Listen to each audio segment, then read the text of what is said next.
안녕하세요. 저는 단국대 사학과의 전덕재 교수입니다. 오늘은 고구려의 역사에 관해서 살펴보려고 합니다. 여러분들 고구려 하면 생각나는 이미지가 있습니다. 바로 만주벌판에 우리 민족의 기상을 한껏 떨친 바로 그 고구려라고 하는 이미지이죠. 자, 고구려는 중국과 다른 독자적인 천하관을 가지고 동북아시아의 강자라고 하는 자부심을 가졌습니다. 바로 이 고구려의 번성, 그것을 뒷받침하던 이념, 그 이념으로서 기능했던 바로 그것이 고구려의 독자적인 천하관이었습니다. 그러면 그 고구려의 독자적인 천하관이란 과연 어떤 내용이었을까요? 오늘은 그 천하관의 구체적인 내용을 통해서 고구려의 역사의 흐름을 간략하게 짚어보고자 합니다.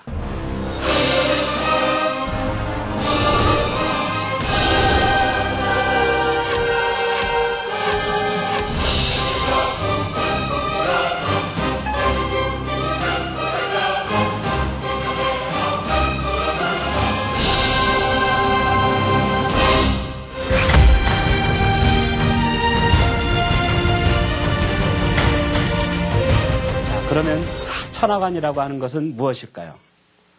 천하관이라는 이 세계가 어떻게 구성되어 있고 그리고 그 가운데서 자기 나라가 어떠한 특성을 가졌으며 그리고 주변 인접국가의 관계에서 자기 나라가 어떠한 특성을 가졌는지를 말하는 것입니다. 구체적으로 얘기하면 고구려의 천하관이란 바로 고구려가 천하의 중심 국가이고 주변에 있었던 신라, 백제, 부여를 자기들에게 조공을 바치는 복속국이라고 인식하는 것을 가리킵니다. 그런데 이러한 천하관은 바로 고구려인들 스스로 자신들의 나라를 천손국이라고 인식하는 것을 기초로 해서 형성이 됐습니다. 자, 천손국 인식이라고 하는 것은 무엇일까요? 바로 천손이라고 하는 것은 하늘의 자손이라고 하는 뜻이죠. 그것은 고구려가 하늘의 자손이 다스리는 나라라고 하는 의미입니다. 자, 여러분들 고구려 건국신화 잘 아시죠? 주몽신화가 바로 고구려의 건국신화입니다. 주몽신화를 보면은 주몽의 아버지로 여러분들이 잘 알고 있는 해모스죠. 그리고 어머니는 바로 물의 신 하백의 딸 유화부인으로 나옵니다.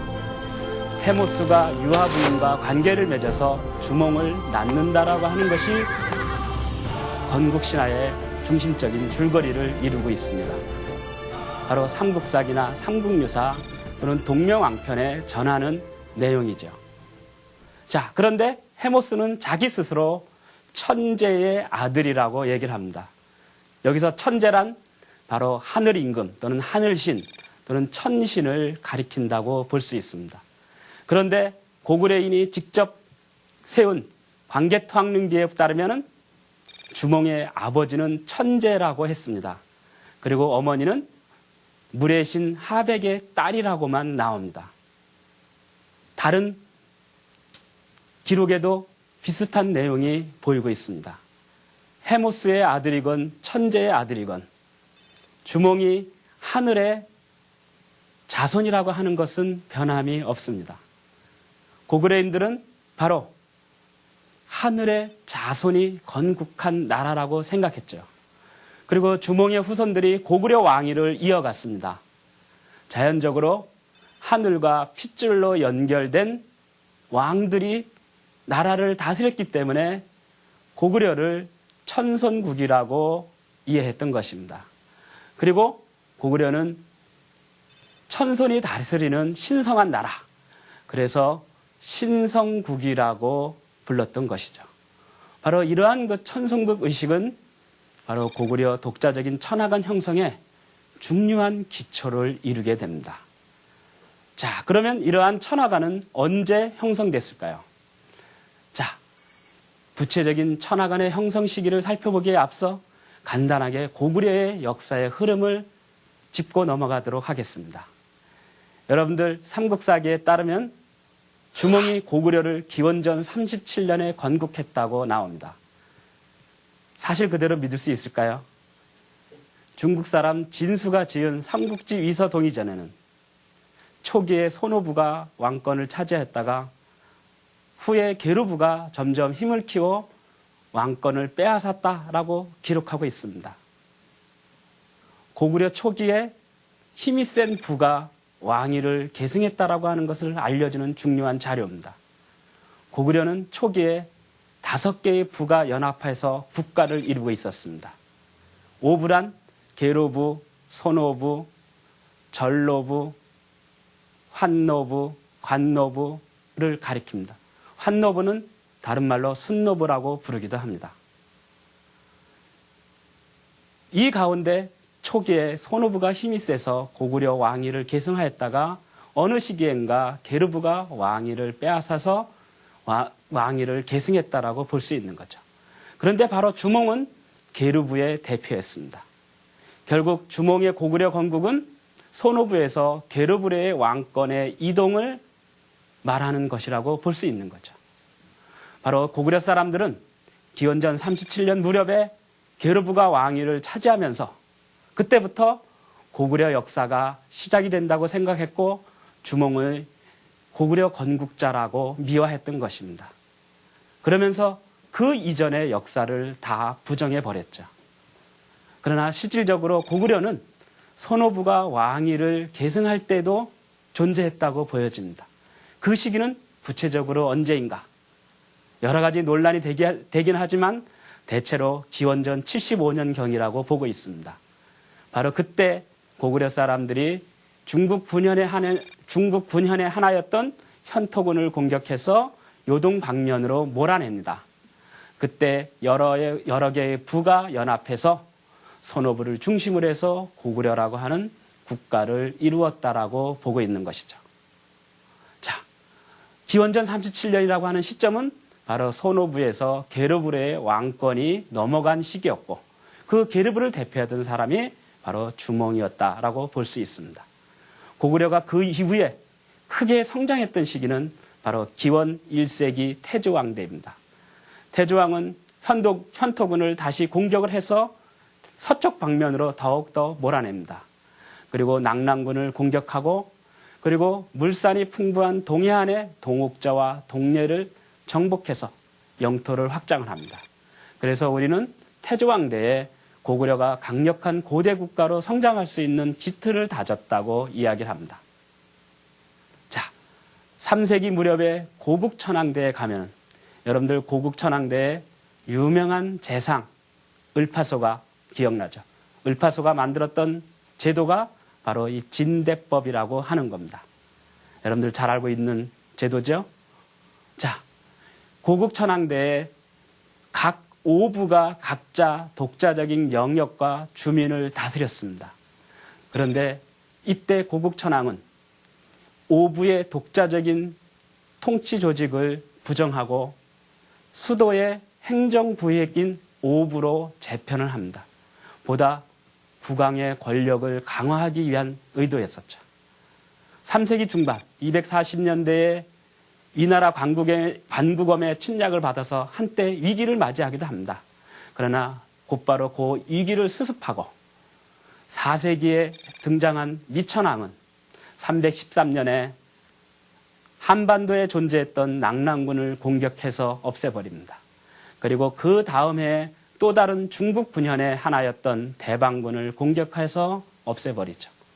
그러면서 고구려는 처음으로 백제와 국경을 맞닿게 됩니다. 미천왕의 뒤를 이어서 즉위한 임금이 바로 고국원왕입니다.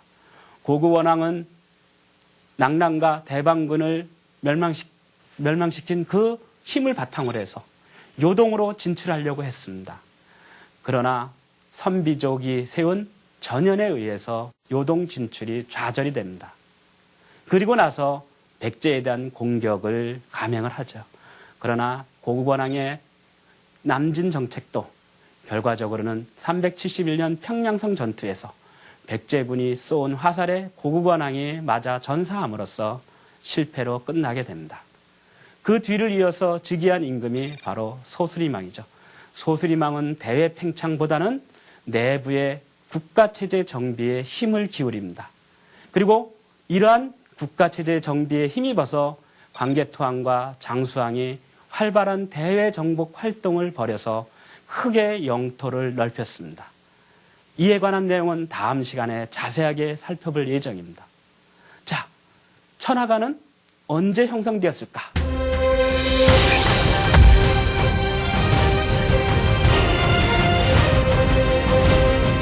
고구려의 독자적인 천하관이라고 하는 것은 고구려가 광활한 영토를 확보하고 강력한 군사력으로 주변의 나라들을 압박할 수 있는 시점에 가서 가능했다라고 볼 수 있겠죠. 바로 그 시점이 바로 광개토항대라고 할 수 있습니다. 그래서 광개토항대에 고구려의 독자적인 천하관이 형성이 됐다라고 일반적으로 보고 있습니다. 자, 그러면 광개토항대에 형성된 천하관의 구체적인 내용은 무엇이었을까요? 자, 장수왕 때에 고구려가 남진을 추진해서 충북, 충주에까지 이르게 됩니다.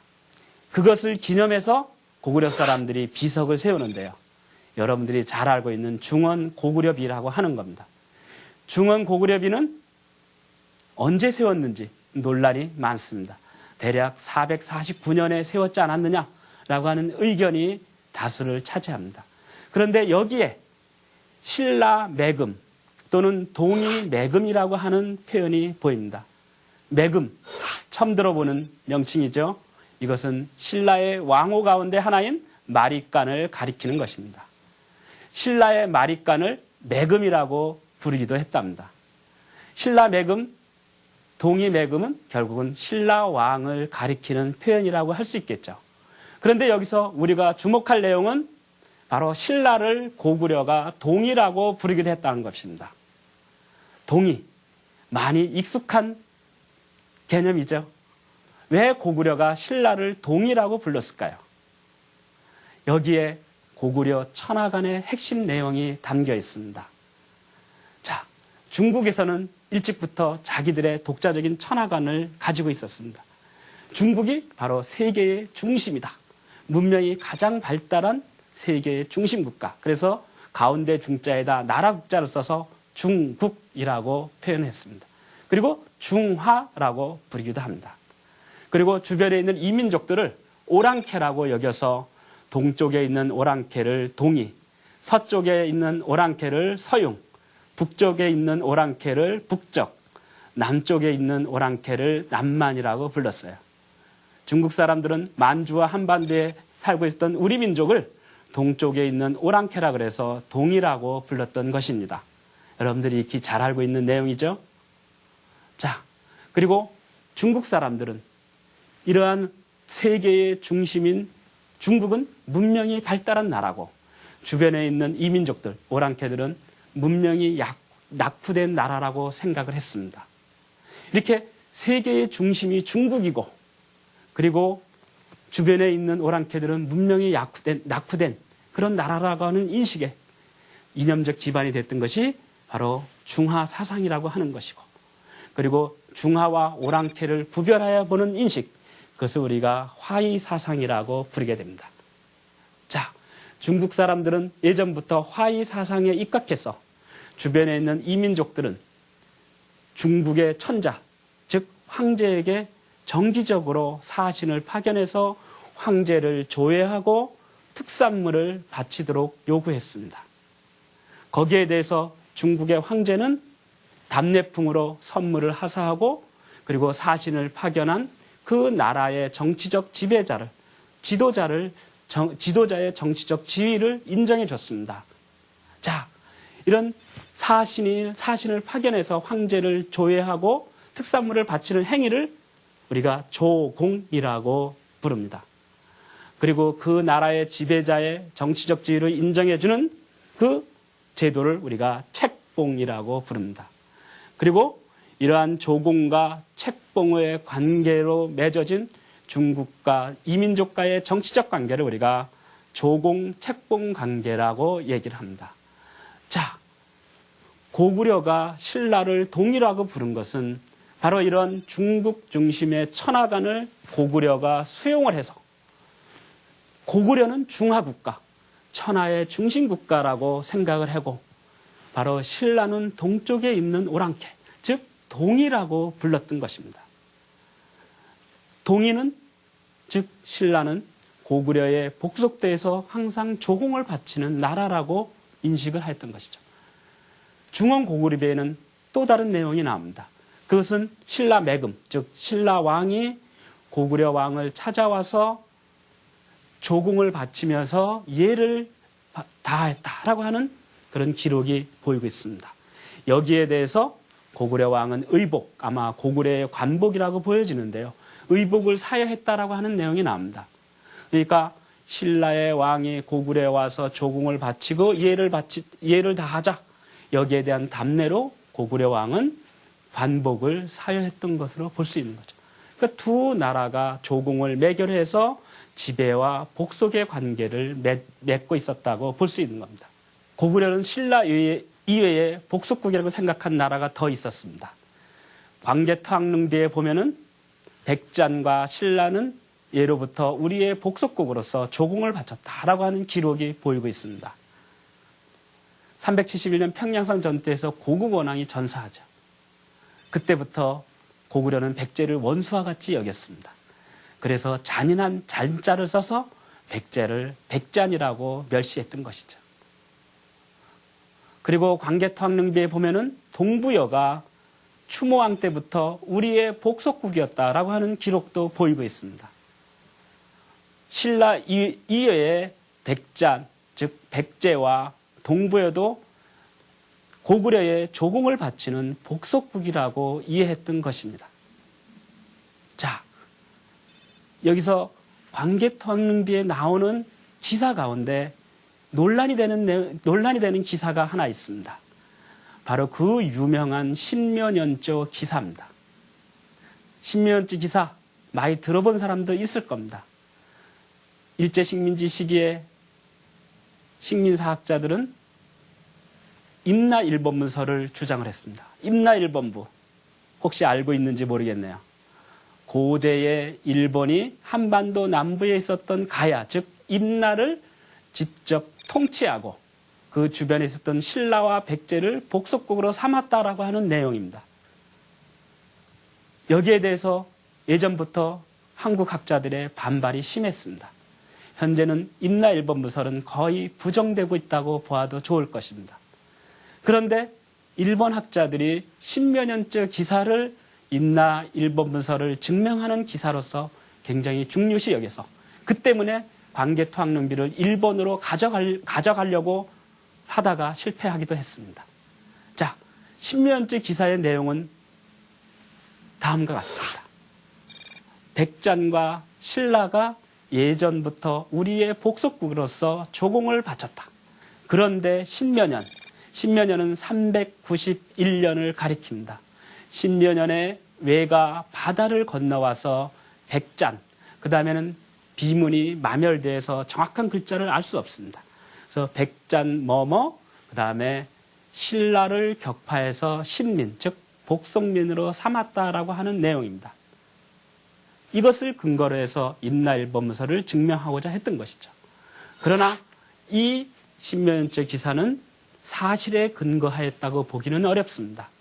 자, 여러분들, 신라가 처음으로 고구려의 복속국이 된 시기는 392년이었습니다.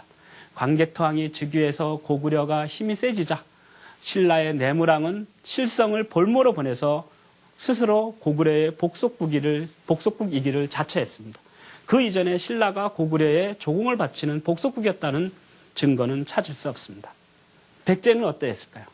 372년 평양성 전투에서 고구원왕이 전사하였듯이 그 시종일관 백제와 신라는 대결을 했습니다.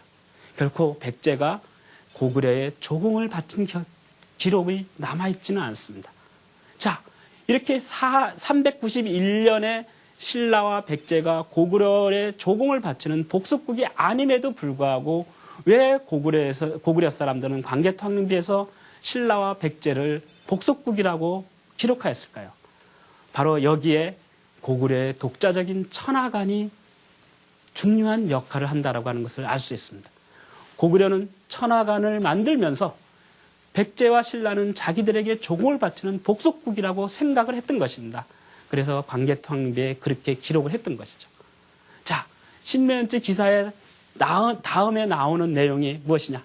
바로 고구려 광개토왕이 직접 백제를 공격해서 아신왕의 항복을 받고 한강 이북의 58성 700여 촌을 빼앗았다라고 하는 내용입니다. 자, 고구려는 백제를 치기 위하여 먼저 원래 복속국이었던 백제를 누가 왜가 격파해서 신민으로 삼았다라고 하는 명분을 내세우고 나서 백제를 공격했던 거죠. 물론 여기에는 백제가 왜와 연합해서 계속 고구려에 저항을 하게 되자 군사적으로 백제를 응징해서 다시 복속국으로 삼아야 된다라고 하는 그런 어떤 의미도 담겨 있습니다. 그렇기 때문에 신묘연지 기사는 이렇게 고구려가 백제를 치기 위한 과장된 명분에 불과하기 때문에 그것을 사실 그대로 받아들일 수 없다라고 하는 것이 일반적인 입장입니다. 그리고 그 내용을 통해서 우리가 더욱더 고구려의 독자적인 천하관이라고 하는 것을 명확히 알 수 있다라고 하는 거죠.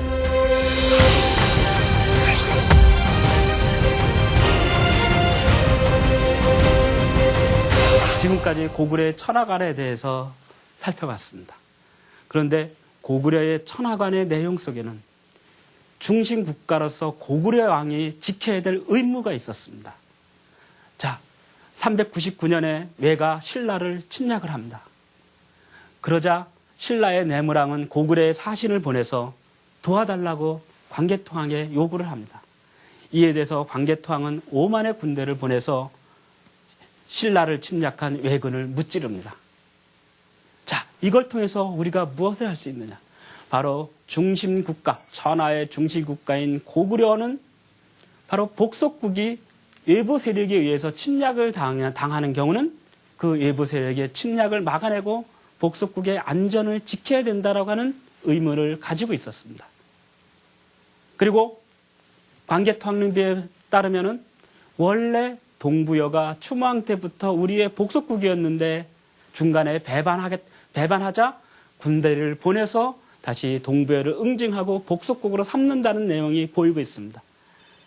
이것을 통해서 복속국이 고구려를 배반하면 거기에 대해서 군사적인 응징을 가하고 다시 복속국으로 삼아야 한다라고 하는 그런 고구려 왕의 의무감을 우리가 읽을 수 있습니다.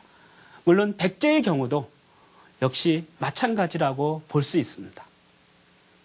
자, 바로 이 고구려 왕의 이러한 의무감은 나중에 자세하게 살펴보겠지만은 수와 당나라와의 전쟁을 일으키는 중요한 배경이 된다라고 하는 것도 기억해 두시기 바랍니다. 고구려의 천하관, 그 천하관에 포함된 공간을 우리가 주목할 필요가 있습니다. 광개토왕릉비에는 고구려 광개토왕이 왜군을 무찌르고 숙신이라든가 거란을 공격해서 군사적으로 응징한다는 내용이 나옵니다. 그런데 고구려인들은 왜라든가 숙신이라든가 거란을 조공을 바치는 복속국이라고 인식하지는 않았습니다. 복속국의 개념 속에는 바로 신라와 백제, 부여만이 들어있었던 것이죠. 자, 이것을 통해서 우리가 알 수 있는 것은 뭐냐? 고구려가 제한된 공간에서 자기들의 천하의 중심국가라고 이해했다라고 하는 거죠. 고구려인들은 중국 황제가 다스리는 독자적인 천하를 가지고 있다고 생각을 했습니다. 그리고 북방의 유목민족들은 그들 나름의 독자적인 천하를 가지고 있다고 생각을 했습니다. 그리고 동북아시아는 고구려가 중심이 된 천하라고 생각을 했던 것이죠. 그래서 중국 중심의 천하는 황제가 다스리고 유목민족의 천하는 가한 또는 칸이라고 부르는 지배자가 다스리고 고구려 중심의 천하는 고구려 대왕이 다스린다는 생각을 가지고 있습니다. 이때 고구려는 형식적으로 중국의 왕조와는 조공책공 관계를 맺었습니다. 그러나 이러한 조공책공 관계는 힘이 실린 소위 말해서 상하 수직적인 관계는 아니었던 것이죠. 남제서라고 하는 중국 역사책에는 남제라고 하는 나라가 고구려가 워낙 강성했기 때문에 통제를 할 수 없었다라고 하는 기록이 나옵니다. 그리고 북위에 고구려가 사신을 파견했을 때 북위에서 남제와 고구려 사신을 나란히 앉게 했습니다. 그러자 남제가 북위에 항의를 합니다. 왜 우리는 같은 중국인데 오랑캐인 고구려와 같은 나란히 앉게 했느냐? 그러자 북위는 고구려가 강성해서 우리도 어쩔 수 없었다라고 하는 그런 어떤 그 기록이 전하고 있습니다. 이만큼 고구려는 그 당시에 국제적으로 크게 위세를 떨쳐서 중국 왕조도 어쩌지 못했다라고 하는 것을 알 수 있는 거죠. 결국 형식적인 외교 관례로서 고구려는 중국 왕조와 조공책봉 관계를 맺었던 것입니다. 그리고 그 조공책봉 관계를 통해서 상호의 천하 세계를 서로 인정해주는 여러 개의 천하가 병존하고 공존할 수 있는 어떤 그 방향을 모색했던 것입니다. 자, 고구려는 이 자기 중심의 천하를 지키는 것을 굉장히 커다란 의무로 여겼습니다. 589년 수나라가 중국을 통일합니다. 그리고 수를 이어서 잘 알고 있듯이 당나라가 다시 중국을 차지하죠. 수와 당나라는 중국 중심의 유일한 천하관만을 갖고 있었습니다. 그래서 고구려의 독자적인 천하관을 부정하고 고구려 왕으로 하여금 중국에 와서 복속하기를 요청을 합니다. 고구려는 자기들의 독자적인 천하를 가지고 있었기 때문에 이런 중국의 요구에 대해서 거절을 하게 되죠. 이에 대해서 수나라와 당나라가 잇따라 고구려를 공격을 하게 됩니다. 고구려는 자기들의 독자적인 천하를 어지럽히는 그 외부 세력에 대해서 강력하게 맞섰던 것이죠. 그리고 결국 수나라와 당나라의 침략을 저지해서 고구려의 생존을 지켜낼 수 있었습니다. 자, 그만큼 이 고구려의 천하관이라고 하는 것은 고구려의 자존심이자 고구려의 생존을 지키는 이념적인 기반으로서 진행했다라고 하는 것을 알 수 있습니다.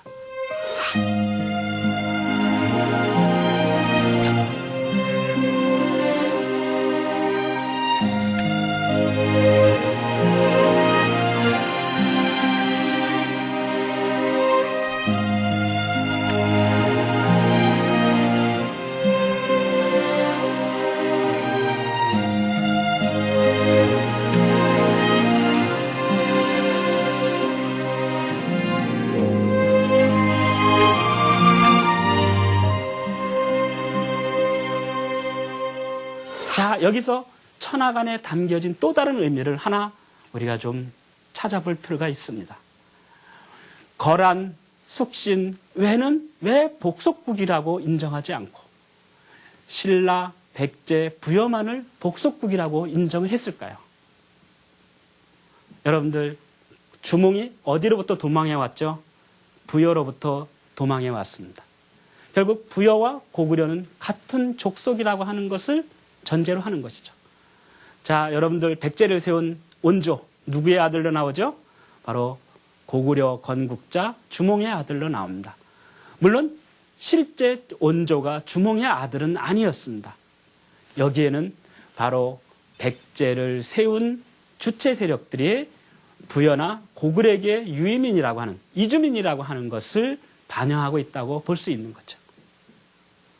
수서 신라전에 따르면 240년대 위나라 관구검이 고구려를 침략하자 동천왕이 동쪽의 동옥조로 피난을 합니다.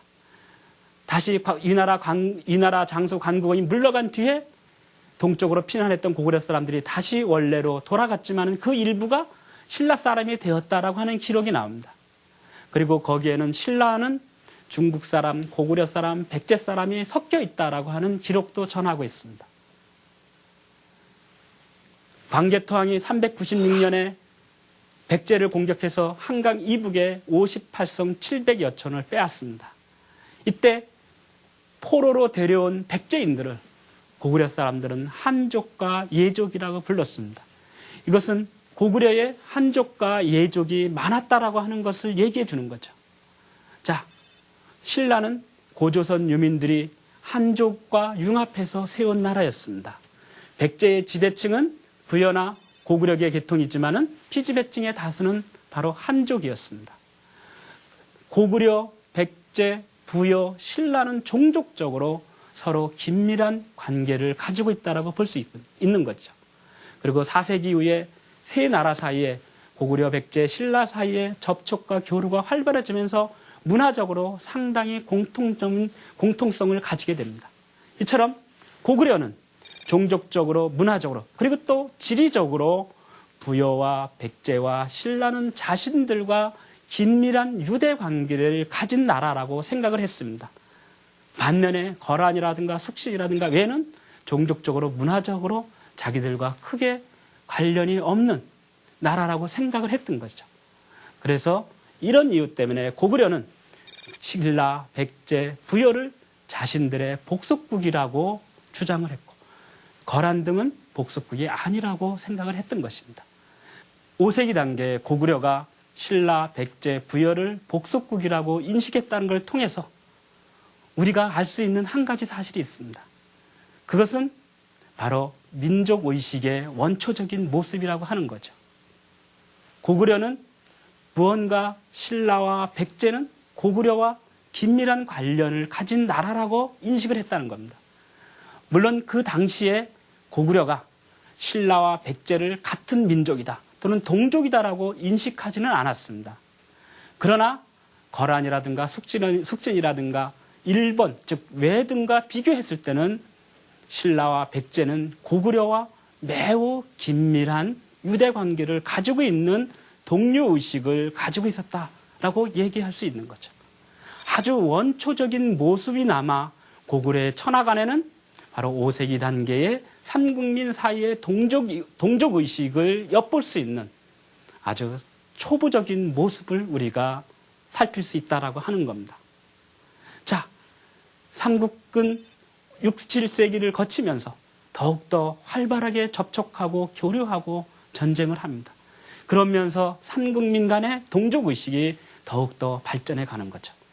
이것은 궁극적으로 통일신라 시대의 일통사만 의식으로 계승이 됩니다. 자, 일통사만. 사만을 하나로 통일했다라고 하는 개념입니다. 여기서 사만은 진한, 변한, 만을 가리키는 것이 아니라 삼국, 즉 고구려, 백제, 신라를 가리키는 것입니다. 신라 사람들은 삼국을 삼한이라고 불렀던 것이죠. 고구려, 백제, 신라는 한이 세 개로 나누어진 국가라고 생각을 했던 것입니다. 그리고 세 개로 나누어진 한을 신라 사람들은 하나로 통일했다라고 하는 것을 굉장히 크게 자부했어요. 자, 이러한 일통사만 의식은 바탕으로 해서 신라는 고구려, 백제인들을 적극적으로 포섭하는 소위 말하는 민족 융합 정책을 전개했습니다. 신라의 대표적인 민족 융합 정책, 여러분들 혹시 알고 계시는지 모르겠어요. 신라는 전국을 9주로 나누었습니다. 그때 9주는 고구려 3주, 신라 3주, 백제 3주씩 나누었습니다. 신라 사람들은 고구려와 백제인을 신라 사람과 차별 없이 통치하겠다. 왜? 같은 민족이기 때문에. 그래서 신라와 마찬가지로 고구려와 백제에도 3주씩 두어서 똑같은 방식으로 통치했던 것입니다. 그래서 구주제의 실시에는 바로 민족융합 정책이 반영되어 있다고 일반적으로 보고 있습니다. 그리고 또 하나의 정책이 있습니다. 그것은 바로 구서당이라고 하는 겁니다. 구서당은 왕경을 수비하는 군단을 가리키는 거죠. 구서당은 고구려인, 백제인, 말갈인, 신라인으로 구성됐습니다. 왕경, 즉 수도를 지키는 군단의 고구려인과 백제인으로 구성된 군단을 편성했다. 바로 고구려나 백제인들을 적극적으로 포섭하게 하는 의도가 구서당의 설치에 반영되어 있다고 볼 수 있는 거죠. 그리고 신라는 고구려와 백제의 지배층들을 적극적으로 포섭을 했습니다. 이것도 중요한 민족융합 정책이라고 볼 수 있는 거죠. 지금까지 고구려의 천하간을 통해서 고구려의 역사에 대해서 살펴봤습니다. 자, 고구려의 천하간. 그것은 고구려가 동북아시아의 중심 국가이고 신라, 백제, 부여는 자신들에게 조공을 바치는 복속국이라고 이해하는 것입니다. 이것을 바탕으로 해서 고구려는 동북아시아의 최강자라고 자부했습니다. 그리고 이러한 자부심을 바탕으로 해서 주변 나라와 폭넓게 문화를 교류하고 다른 나라의 문화를 포섭을 해서 자기 나름의 독자적인 문화를 크게 발전시켰습니다. 그리고 고구려의 독자적인 천하관에는 아주 초보적인 만화, 초보적인 수준이 남아 원초적인 모습이 남아 민족의식이 담겨 있다라고 하는 것도 여러분들이 기억해야 될 내용인 것 같습니다.